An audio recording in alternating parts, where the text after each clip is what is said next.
Mama wakwaba wofre me adwoa searching mesrel na wa subscribe to my channel. Me a notification bell also for more news. 2024 NDC for omutiate ewo Volta region.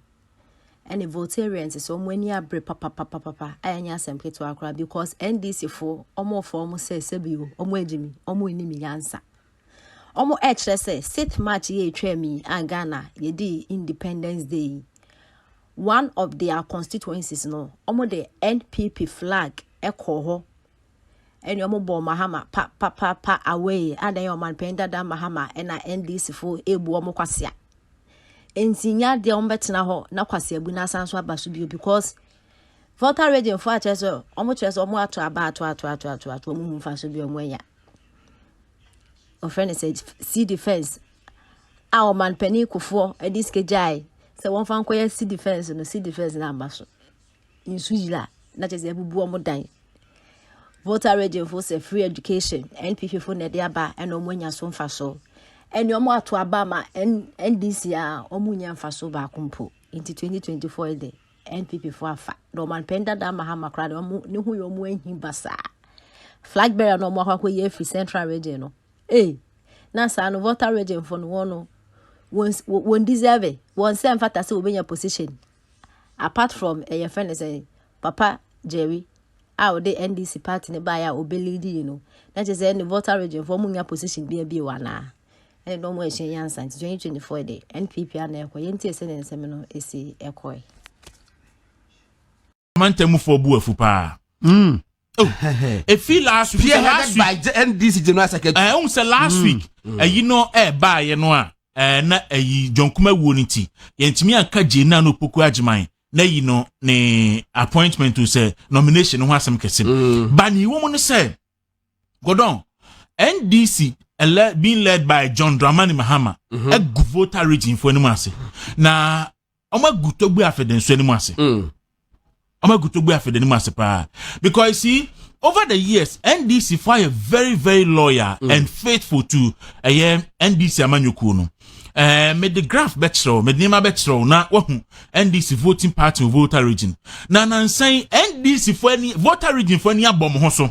To say voting party na voter region no. Asha say ye den esin chirase. 6 March every year, when say one of the constituencies of voter region ho. Omo the NDC MPP flag ko ho.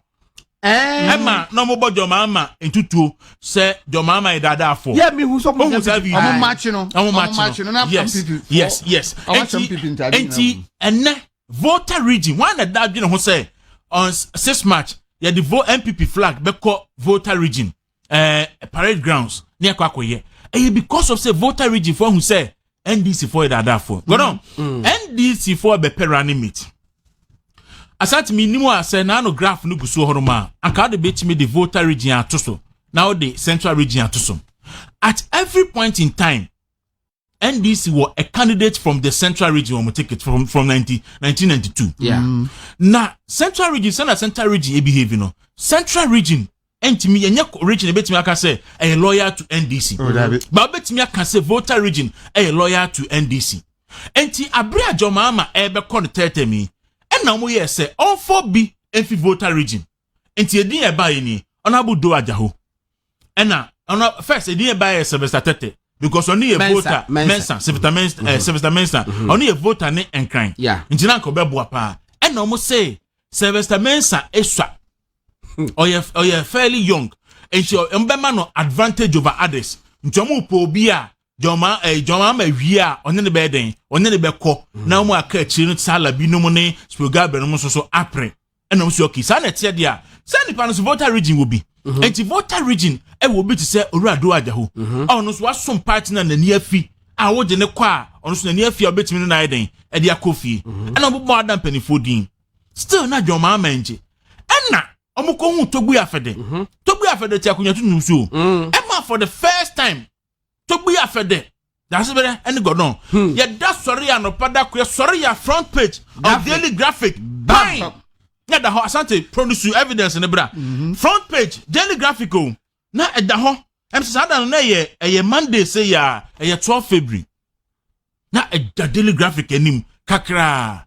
ene number 1 so onyakro obetumi na konwa so afa enie on the 12th of March 12th of February 2024 it's that sura no pada kura no other paper say Daily Graphic NDC running mate hits up no na opoku ajman list back Togbe Afede's name pops up na aba okinkan sorry na ye kan nyina ne say afedie Togbe Afede ene aye go on eba ya pe asanto betimi de Asogli for state ekrata quickly na Asogli state issue statement eni na Asogli state for statement no Asogli state no eye baabi a Togbe Afede eye paramount chief no na statement na ba na statement na sama o kan say Togbe Afede say are you ready for the running mate and say obe on the condom ese obesum Ghana enti kwan bia ye de be ma ne sonsum Ghana bia say running mate say din wo beje no asum Ghana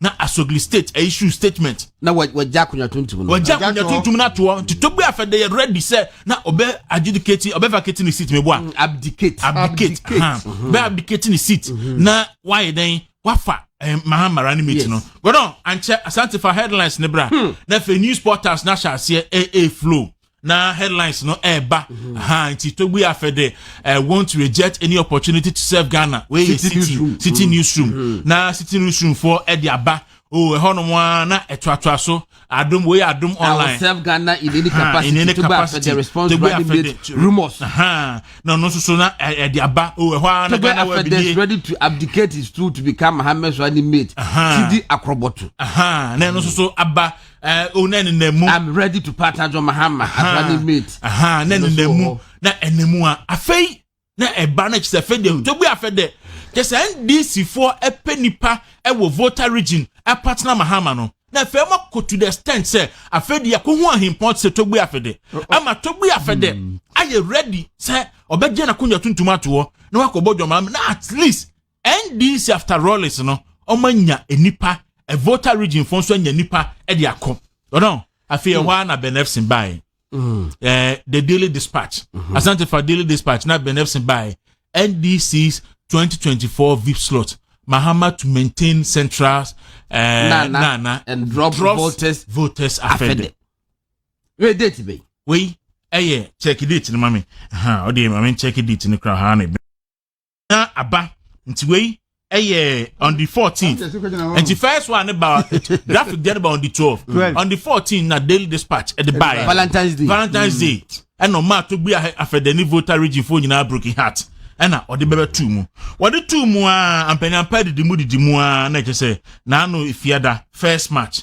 na aba asante na be before first match no na boys bi yom wo John Mahama camp akotwetwe sika e de ma media houses